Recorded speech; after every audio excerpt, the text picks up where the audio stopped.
नहमदुहु व नसल्ली अला रसूलिल करीम अम्मा बाद फ़ाऊज़ु बिल्लाहि मिनश्शैतानिर रजीम बिस्मिल्लाहिर रहमानिर रहीम।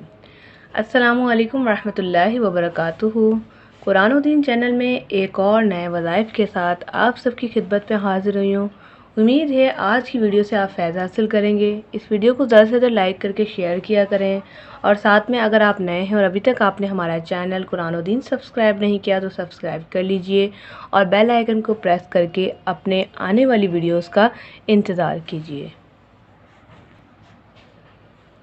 माजूरी बेशक अल्लाह पाक की तरफ से होती है, या तो ये अज़ाब होता है या फिर आजमाइश। तो आज मैं आपको ऐसा वजीफ़ा, ऐसी दुआ बताऊंगी जो इंशाअल्लाह ताला आपको इस परेशानी से महफूज रखेगी। हाथ, टांग, पैर, कान और आँख की माजूरी से बचने के लिए बकसरत इस अमल को किया जाए तो इंशाअल्लाह ताला अल्लाह पाक ज़रूर करम फरमाता है। इस वजीफ़े को बताने के बाद मैं आपको इसका तर्जुमा भी बताऊंगी और साथ में आयत भी आपके साथ शेयर करूंगी, तो मुकम्मल देखिएगा वीडियो को।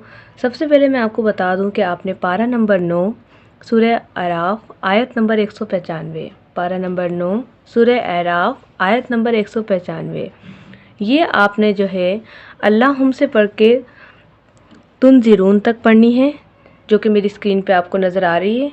जिसका तर्जुमा कुछ यूँ है कि भला क्या इनके पास पाँव हैं जिनसे वो चलें, या इनके पास हाथ हैं जिनसे वो पकड़ें, या इनके पास आँखें हैं जिनसे वो देखें, या इनके पास कान हैं जिनसे वो सुनें। इनसे कह दो कि तुम सब देवताओं को हिलाओ जिन्हें तुमने अल्लाह का शरीक बना रखा है, और मेरे ख़िलाफ़ साजिश करो और मुझे ज़रा भी मोहलत ना दो। इस आयत के तर्जुमे से हमें पता चल गया कि यहाँ पर जो है बुतों का जिक्र किया गया है, देवताओं का जिक्र किया गया है, जिसमें अल्लाह पाक फरमा रहा है कि तुम इनमें से ना तो ये सुन सकते हैं, ना देख सकते हैं, ना ही अपने हाथ हिला सकते हैं, यहाँ तक कि अपने आप को तक हिला नहीं सकते। तो ये अल्लाह का क्या शरीक बनेंगे, क्या अल्लाह की खिलाफ वर्जी करेंगे और क्या अल्लाह ताला की तरफ बढ़ेंगे, क्या अल्लाह ताला की तरफ जो है लोगों को भड़काएंगे। तो यहाँ पर इस आयत से हमें यही है कि जब अगर किसी शख्स को माजूरी का ख़तरा हो, या उसको आँखों से दिखाई नहीं देता, कानों का मसला हो, आँखों का मसला हो, तो वो ये अमल जब करेगा तो इससे अल्लाह की तारीफ़ बयान की जा रही है।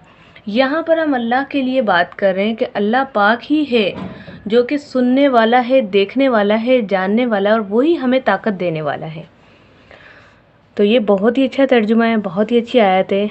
आपने इसे रोज़ाना एक बार पढ़कर पानी पर दम करके या वैसे ही ख़ुद पे दम करके करें, इंशाअल्लाह ताला आपको ज़रूर फ़ायदा होगा। अमूमन जो है आँख के मसाइल, आँखों की कमज़ोरी के लिए बहुत ज़्यादा वज़ाइफ की रिक्वेस्ट आती है, तो आप इसे दम करके, हाथों पे दम करके, आँखों पे दम करें, यानी फूंक मार के आँखों पर फेर लें और अल्लाह पाक से दुआ करें कि अल्लाह पाक आपको इस आयत की फ़जीलत से, सूरह अराफ की फ़जीलत से आपकी ये परेशानी दूर कर दे। आइए हम सब मिलकर दुआ करते हैं। जो इस वक्त माजूर हैं, अपनी फैमिलियों के साथ हैं, जिनमें कोई हाथ से माजूर है, कोई टांग से, कोई पैर से, कोई कान से और कोई आँख से, ए अल्लाह पाक उन तमाम लोगों की बख्शिश फरमा और उनके ऊपर से ये अज़ाब या आजमाइश को दूर कर दे। ए अल्लाह पाक हम सब की मुश्किलात को आसान फरमा और जितने भी सुनने और देखने वाले हैं उन सब की परेशानियों को दूर फरमा। आमीन सुम आमीन। कमेंट्स में आमीन ज़रूर लिखिएगा इस दुआ में शामिल होने के लिए। इंशाअल्लाह ताला मिलते हैं नेक्स्ट वीडियो के साथ। बहुत सारा ख्याल रखिएगा। अस्सलामु अलैकुम व रहमतुल्लाह।